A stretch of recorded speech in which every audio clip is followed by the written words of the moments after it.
Bloodstained Curse of the Moon is a retro-style action platformer created by Inti Creates and produced in part by Koji Igarashi of Castlevania fame. The game draws heavily on the pre-Symphony of the Night Castlevania atmosphere, while maintaining enough of a unique charm and gameplay differences to separate itself from its spiritual predecessor. The story of Curse of the Moon is a simple one that starts you out as Zangetsu, a demon hunter who has been given the moon's curse by the demons. The rather simple plot is only here to explain motivations of Zangetsu and why he is out to kill all of the demons. What exactly is the moon's curse is never specified. Zangetsu will meet three other playable protagonists: Miriam, a woman embedded with crystals holding demonic power, Alfred, an alchemist who uses magic, and finally Jabel, a man who also has crystals with demonic powers embedded in him. The story will progress slightly differently depending on how these characters are interacted with upon meeting them. The gameplay of Curse of the Moon has more in common with the 16-bit and onward Castlevanias than the 8-bit outings it's trying to emulate. For example, the jump physics here feel far less deliberate than your jumps in the older Castlevanias. In Castlevania, if you jumped, you were committed to the jump.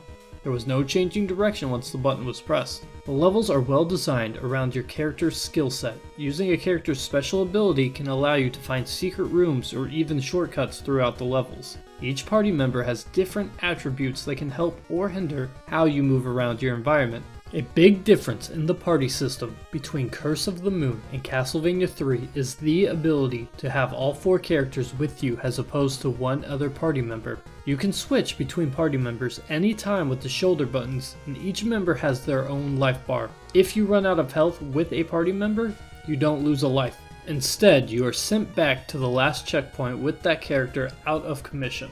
Your party members are different enough that they each feel unique, and each one has pros and cons. Miriam has a higher jump than the others, far longer weapon reach using a whip, not unlike a Belmont, and can slide under certain walls leading to a shortcut or a bonus room. Miriam's sub-weapons are varied, from the traditional Castlevania dagger that's a weak but quick projectile to the most powerful attack in the entire game, a massive axe.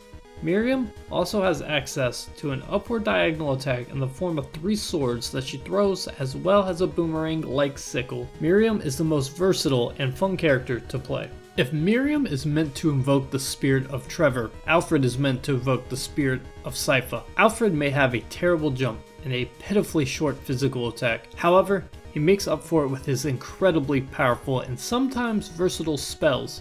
Alfred has 4 spells: a flame wheel that surrounds him and acts as a damaging shield, an illusion spell that projects a second Alfred a set distance ahead, a homing lightning spell that can be cast up to 3 times and does great damage. Finally, is Alfred's ice spell. This one is interesting because it has a few features. The first is it freezes enemies who can then be used as platforms. Frozen enemies will shatter when hit. Bosses are not immune to being frozen as well, but instead of shattering in one hit, they take double damage. Pairing the ice spell with Miriam's axe makes quick work of every boss in the game.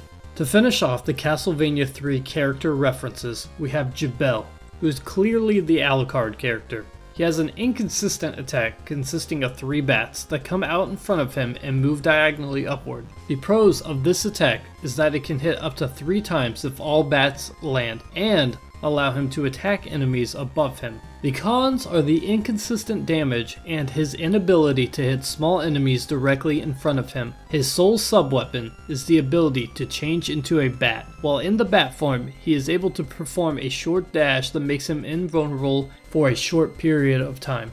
Zangetsu actually has different playstyles depending on choices made during the game. Zangetsu in his purest form is the basic well-rounded character.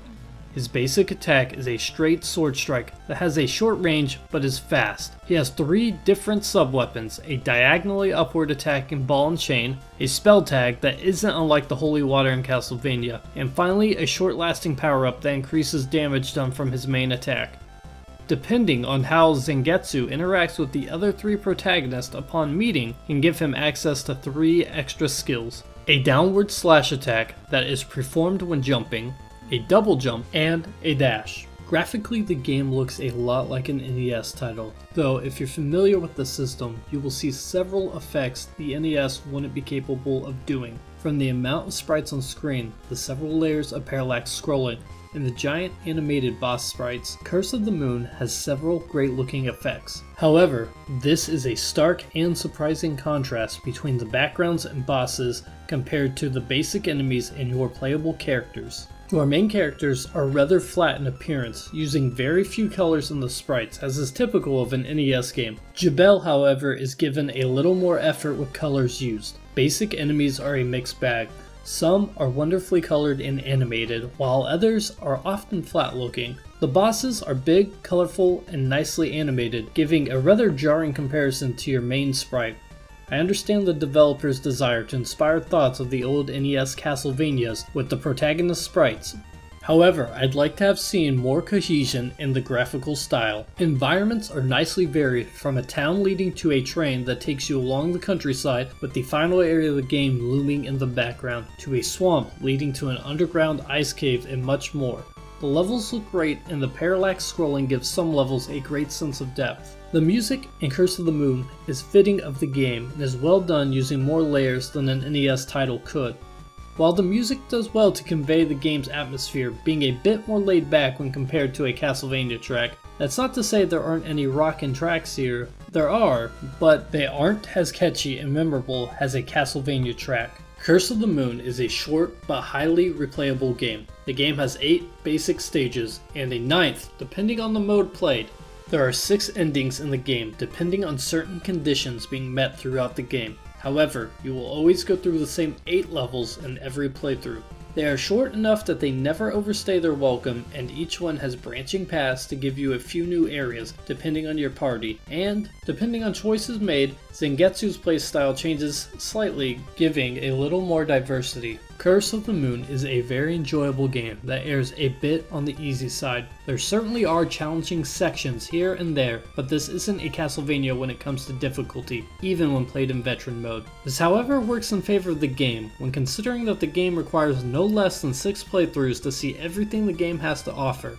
I put 10 hours into the game and they were 10 hours well worth it. I never once began to get bored during my 10 hours and even got some endings in back-to-back playthroughs. Curse of the Moon can be had for about $10 and for that price it is well worth picking up. Hey guys, I just want to say if you made it this far into the video, thank you so much. This was my first review that I've ever tried to do. So, I would definitely love if you guys would leave a like if you like this video.